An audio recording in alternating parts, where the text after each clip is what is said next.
Bueno, hoy les voy a presentar al ingeniero nuclear Alejandro Campos.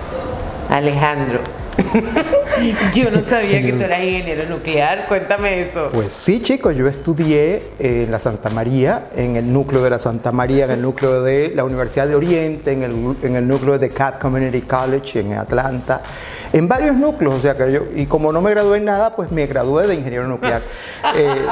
Lo digo con mucho orgullo, ¿no? Ingeniería civil. Ingeniería civil, administración, economía, lenguajes, aquellos lenguajes antiguos de COBOL, Fortran, ingeniería industrial, pues. Y claro, no me pude graduar porque cuando el profesor me decía, me iba a preguntar algo, Alejandro, entonces yo volteaba atrás para que agarraran el de atrás, porque yo estaba yo vivía en otro lado. Sí. ¿Cuándo le pusiste por primera vez una mano a un instrumento? Yo le puse la mano a un instrumento la primera vez en un piano que no era mío, se lo compró mi abuela al vecinito que tenía como 5 años. En Cumaná. En Cumaná, eso es correcto, yo nací en Cumaná. Y entonces ahí además fue cuando supe que tenía oído musical, porque yo estaba tratando, mi abuela se llama Rosario, yo quería tocarle a ella esa canción de Juan Vicente Tornado, la pasaste ayer. Y entonces yo empecé a tocar pa. Y entonces,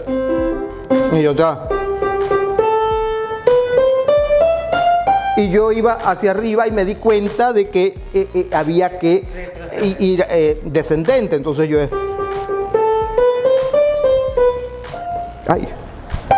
Entonces ahí me di cuenta que tenía oído musical. Que se te daba bien el asunto. Sí, me di cuenta que había que hacer un análisis para tocar, que no era tan facilito pues como ascendente o... No pollitos dicen, sino había un análisis y desde ahí empecé yo diría que a tomarle seriedad. Pero eres un autodidacta, o sea, eres un niño autodidacta. Eso es correcto. Yo sí creo, no, en mi casa, mi papá nos crió de no creer en casi nada, pues eso todo. Mi papá no creía ni en brujas, ni en el que sea, en absolutamente nada. ¿No era religioso? Nada. Un escéptico. Un escéptico. Y mi papá, yo aprendí de él eso, pues que había que, digamos que aun cuando tú no creas en nada, tener fe en que, y yo creo en que yo traje algún tipo de información de otra vida o de alguna cosa, porque yo soy autodidacta, escribo música sinfónica y no he ido a una escuela de música, entonces de alguna explicación sí. Puede haber de eso, ¿no? De que, ¿y por qué si eras niño, si hiciste de Rosario a los cuántos 5 años? A los 5 años con un vecino, ¿por qué hiciste toda esta vuelta? ¿Por qué insististe en economía, ingeniería, etcétera, etcétera, etcétera? Bueno, yo vivía en una ciudad donde no era para nada honorable ser músico, ¿tú sabes? Sí, había que estudiar una carrera y yo mismo estaba como al tanto de eso, ¿no? No era que yo estaba empujando a mi papá, claro, y diciendo, papá, ¿para qué me mandaste a estudiar ingeniería Atlanta? O yo acepté eso como una cosa muy normal. Natural. Absolutamente. Claro. Después que iban pasando los años sí me di cuenta que es imposible tú luchar contra una fuerza, ¿no? Sí. Esa fuerza de... algo que cargas por dentro. De que tú tenías por dentro, es imposible porque si estudiar en una universidad fuera algo muy sencillo, tal vez, pero cuando ya vienen integrales, el cálculo diferencial, sólidos de revolución, geometría descriptiva, cuando vienen cosas que ya tú dices esto no es... Sí. Entonces ya interfiere con esa fuerza, ¿no? ¿Y en qué momento tomaste la decisión? La decisión la tomo, no me lo vas a creer, pero y pasa muy poco en la vida. Las madres de uno, por lo general, lo que le dicen es, mi amor, estudia. Y mi mamá me dijo, mi amor, salte de esa universidad que yo ahí no te veo yo no te veo por ningún... En serio, mi madre, que la madre de uno es la que la conoce, sí, el que mejor conoce, claro, y me ha dicho, mi amor, yo te recomiendo que yo no te veo por aquí. Para que sea feliz. Para que sea feliz. Y ya a partir de allí renuncié a la Universidad de Santa María y me dediqué 100% a la música. A la música. Y en muy poco tiempo ya estaba tocando con figuras, pues, y Lanchester, Frank Quintero, Franco De Vita, al muy poco tiempo de haberme salido. O sea que mi madre como que no... Estaba en lo cierto. Sí, no estaba tan... Y ahora, fíjate tú, ahora te tenemos tocando en, bueno, todas esas cosas que dices, las hiciste en Venezuela, pero aquí, ¿cuántos años tienes aquí? Aquí tengo 20 años ya. 20 años, es media vida, pero ¿cómo te lo vinculaste hasta llegar a tocar con artistas anglo súper importantes? Bueno, la cuestión... Perdón, Sí. del jurado de los Grammy, Exacto. tener voto, Sí. estar colegiado, Eso es etcétera. correcto. Comencé haciendo música para telenovelas, entonces fue una... ¿Cuál fue la primera? Una labor, la primera fue Agua Marina. Ah, Con Rudy Rodríguez, sí. Y fue en Telemundo. Pero después entonces hicimos el cambio a Venevisión y bueno, imagínate tú, comencé con una y yo decía, cayeron bueno, 1000. y terminé haciendo 18 Wow. telenovelas, una detrás de otra. Yo hacía música casi que de una manera industrial, Wow. ¿no? Porque yo no le podría decir al dueño de la productora, mira, yo me voy a inspirar en la playa. Sí, Y entonces ya vengo. deja que caiga el sol, que es la hora que a mí más me gusta. Entonces yo me llevo el piano y es más, si está lloviendo no te puedo hacer nada. Entonces Imagínate tú. yo no le podía decir eso, sino que a las 10 de la mañana me pedían la canción de una mujer que se estaba tirando por un barranco y yo tenía que hacer toda la parte Claro. cinematográfica, el film scoring de esa cosa y entregarla a las dos, pero no solamente tocada, sino mezclada, Lista. secuenciada, lista para salir al aire, ¿no? Entonces eso me dio quizás mi cabeza, de hecho empecé a pensar más rápido, yo no subo las escaleras de uno en uno, yo lo subo de dos y de tres, entonces pues, me dicen, ¿cuándo vas a madurar? No es una cuestión de madurez, es que la mente se acostumbró a ese paso, ¿no? Claro. ¿Qué vino después de las telenovelas? De las telenovelas me dio curiosidad la música sinfónica. Dije, esto es algo bien interesante porque esto no fue algo que yo comencé a hacer a los 20 años ni a los 30 años, sino yo tengo más o menos 4 años que comencé a hacer música sinfónica y ya llevo 42 arreglos, o sea, Increíble. 42 arreglos sinfónicos es una cantidad bastante Considerable. Yo les voy a decir, el otro día puse una foto donde Alejandro me daba un besito y habíamos compartido, yo con mucho orgullo, un video de un concierto donde está Alejandro al piano acompañando a Christopher Cross, pero en un concierto de 3 horas donde había ¿cuántos artistas? Más o menos unos 20 artistas. Nómbrame algunos. Bueno, John Secada, Angie Kilauer, Gilberto Santa Rosa, Enrique Heredia, Arturo Sandoval. Bueno, Christopher Cross. Y Christopher Alejandro Cross. estaba al piano.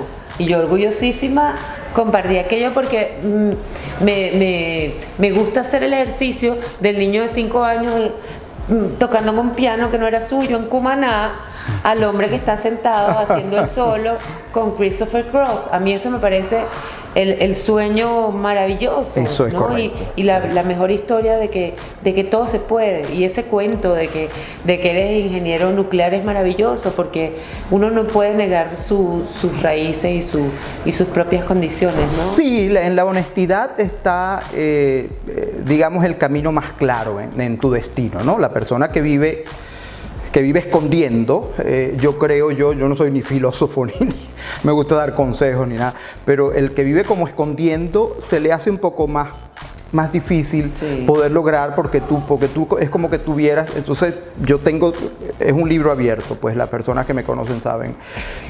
Tú lo dices, además lo dices con honestidad y con orgullo, que no estudiaste formalmente, o sea, no eres graduado Eso es en correcto. música, pero eres un músico muy respetado Eso es en correcto. Estados Unidos, en Venezuela y en todo el mundo donde te conocen. No, ¿tú has sentido en algún momento que hay alguna discriminación porque tú no estudiaste música?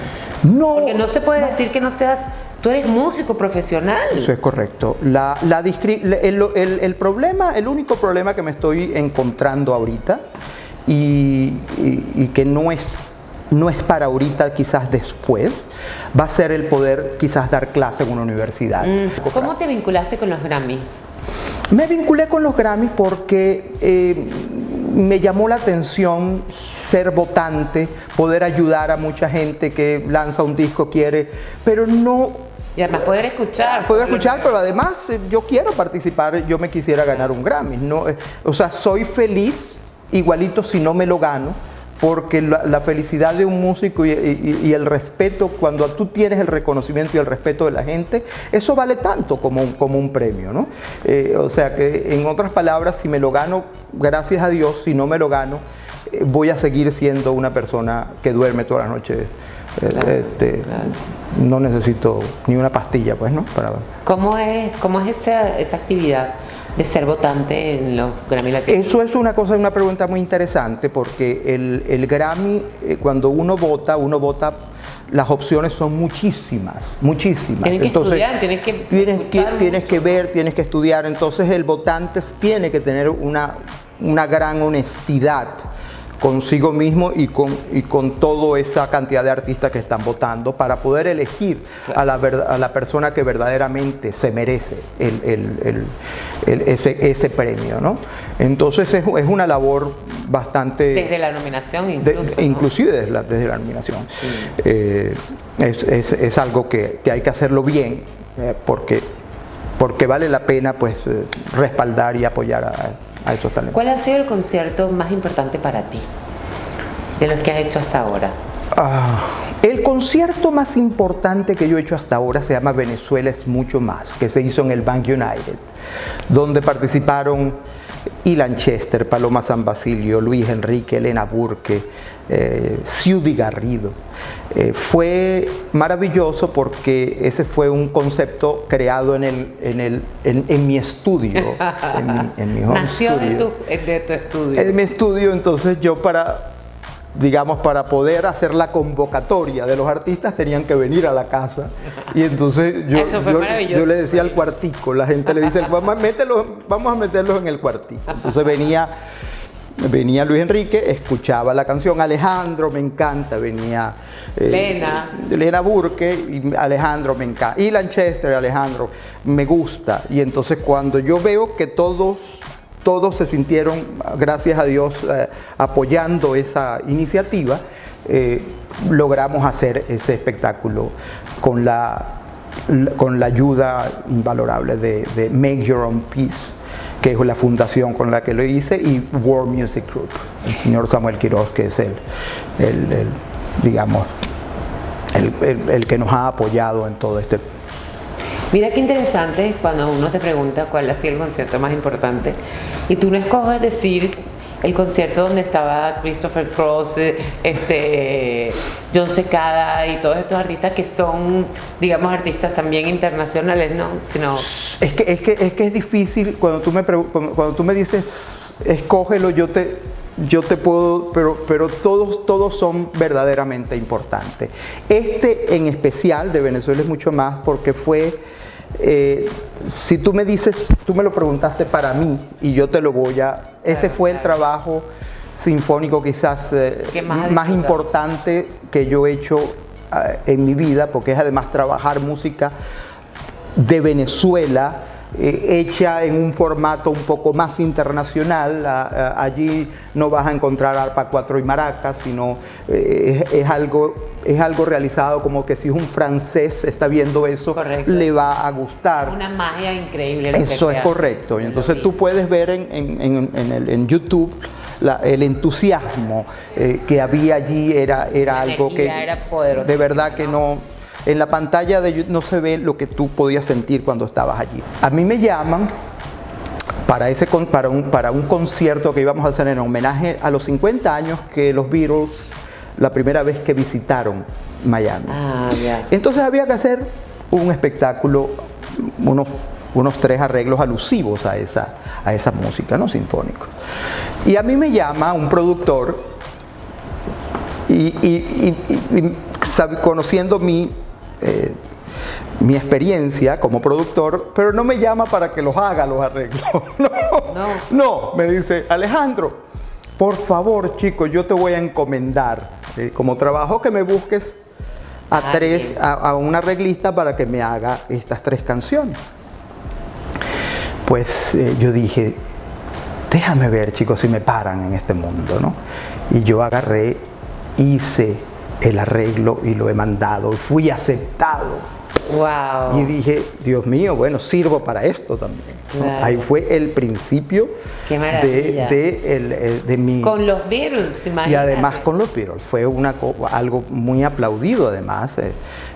Y la gente que como no me había visto nunca haciendo, cuando después en el VIP, en el after party, claro. Pero eso lo hizo Alejandro, y eso lo hizo Alejandro, pero no porque estaban sorprendidos, no, sino que yo no, eso no, nunca había no me había enfrentado con esa música. Ya. Así que ahí es el comienzo. El comienzo, pienso yo que ser proactivo también funciona. Claro que sí. ¿No? Entonces, y luego llegó Marturell.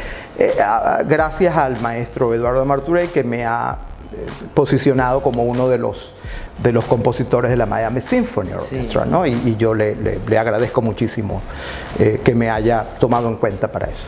¿Cómo es que hay muchos músicos que prefieren vivir en Los Ángeles? Cuéntame, desde tu actividad, ¿cuál es la diferencia entre las 2 ciudades? Las 2 ciudades son distintas. En el West Coast, que es Los Ángeles, tal vez hay un movimiento más grande para los músicos, hay más oportunidades, pero también por lo grande, esta Hollywood, el movimiento artístico allí es mucho mayor que este lado. Pero este lado tiene también una magia grandísima. Este es un centro de producción fantástico. Tú en Miami...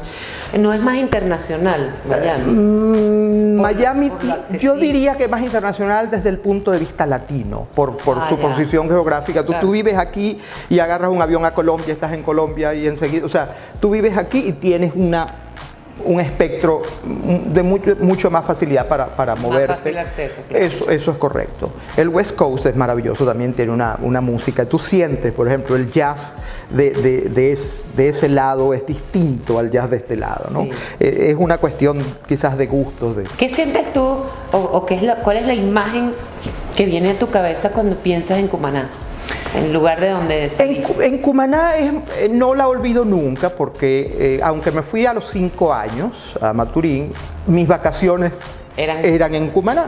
Entonces una de las, digamos, de lo que yo más recuerdo, de los episodios más hermosos que yo recuerdo y quizás donde comenzó mi sensibilidad musical a ser explosiva, era que mi papá me llevaba a una casa en la playa que era una bahía. Entonces la casa de nosotros estaba en esta punta de la bahía. Resulta que Cumaná no se veía porque había muchas montañas, pero se veía las luces. Entonces mi papá paraba el carro así y yo mientras los muchachitos estaban jugando metra, trompo, pescando, yo me metía en el carro de mi papá a escuchar a Burt Bacharach, Sergio Méndez, a Stevie Wonder. Entonces esa luz que yo veía de Cumaná me hizo, yo diría que evolucionar y tener una creatividad mayor, porque entonces yo decía, ¿qué es lo que hay allá? Y ese qué es lo que hay allá me hizo hacer una explosión en mi mente de creatividad. Y yo creo que ahí, si tú me preguntas dónde comienza la verdadera fuente de la inspiración y creatividad, fue allí. Fíjate en una cosa tan... En el carro de la bahía. En el carro, yo le gastaba la batería a mi papá, porque claro. O sea, me metía horas viendo aquella, y entonces empezaba como a alucinar. Oía a Jean-Luc Ponty, que era un violinista francés, y entonces yo, cuando oía esa música, entonces ya me imaginaba del otro lado las luces de neón azules. O sea, era claro, un descubrimiento maravilloso. Era un descubrimiento. Entonces fíjate lo que son las cosas tan sencillas de la vida, que tú puedes hacer de eso un sueño y una realidad. Un sueño y una realidad. ¿Y tocas piano y algún otro instrumento? Bueno, el piano es mi instrumento. Yo para eso he sido flojo, porque como me he dedicado a la producción, además, la producción es algo que tú me dices a mí, Alejandro, compón una canción y yo te puedo componer una canción. De hecho, hay testigos y hay una canción en una novela que yo la compuse en real time. O sea, si la canción dura 3 minutos, eso fue lo que me tardó en componerla.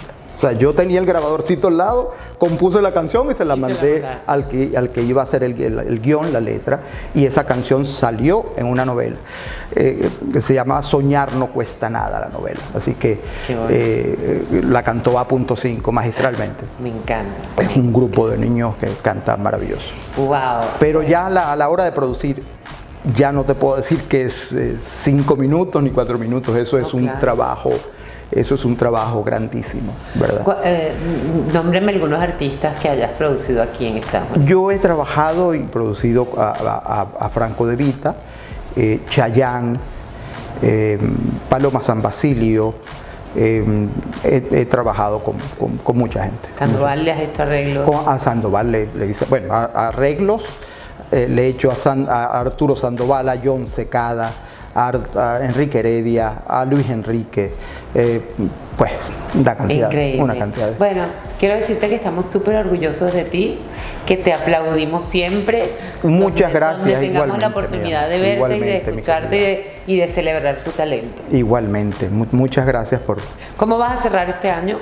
¿Tienes algo previsto que no Tengo sí, porque yo estoy dedicado ahorita a encontrar talentos que verdaderamente me conmuevan y desarrollarlos. Wow. Sí, entonces he encontrado, para este fin de año voy a tener listo unos 4 o 5 conceptos musicales. Wow, no es una canción que le hice un single a no, sino cada uno va a tener su disco, su producción, listo para tocar, para montarse en cualquier escenario. Para romper el celofán, como dicen absolutamente, en mi pueblo. ¡Qué maravilla! Absolutamente. ¿Y eso te hace feliz, Alejandro?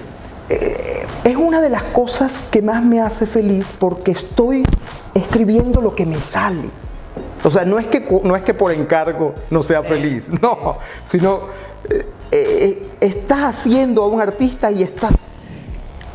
Nunca hago exactamente lo que me da la gana, eso es mentira. El que te diga yo hago lo que me da la gana, dígame el hombre que dice yo hago aquí lo que me da la gana. No, la mujer es la que manda. O sea, nadie hace lo que... Yo cuando estaba chiquito mi mamá era la que me mandaba. No podía hacer lo que me daba la gana. Después que vivía solo, tampoco podía hacer lo que me daba la gana porque la vecina se molestaba si yo. Entonces después que me caso tampoco hago. Entonces yo no me doy la mala vida con eso. Yo nunca hago lo que me da la gana. Como eso es así, yo no busco que los artistas, yo enamorarme solamente de los artistas, sino que los artistas se enamoren de lo que yo hago. Esto es una interacción. Claro. ¿Te gusta esto? De hecho, estoy trabajando con una violinista de Michigan. Wow. ¿Cuál es mi sorpresa cuando veo a aquella muchacha como que parece una Barbie, ¿no? Una Barbie, la blonde American. Sí. Y entonces cuando le digo, dime verdaderamente, chica, cuál es la música, y me dice lo que me encanta es heavy metal. Pues he tenido que hacer investigaciones de heavy metal y le estoy haciendo un disco de violín de heavy metal. Pues, porque yo quiero que ella sea feliz. Claro. Bueno, esperaremos entonces a fin de año para que nos presentes alguno de esos proyectos. Todos esos proyectos, quizás antes vamos a hacer algo. Bueno, vamos a ver, @AlejandroCamposMusic.com y en Instagram Alejandro Enrique Campos, en Facebook Alejandro Campos, ahí estoy. Bueno, gracias por recibirnos, Alejandro. Gracias por la oportunidad, siempre un placer, tú eres una maravilla.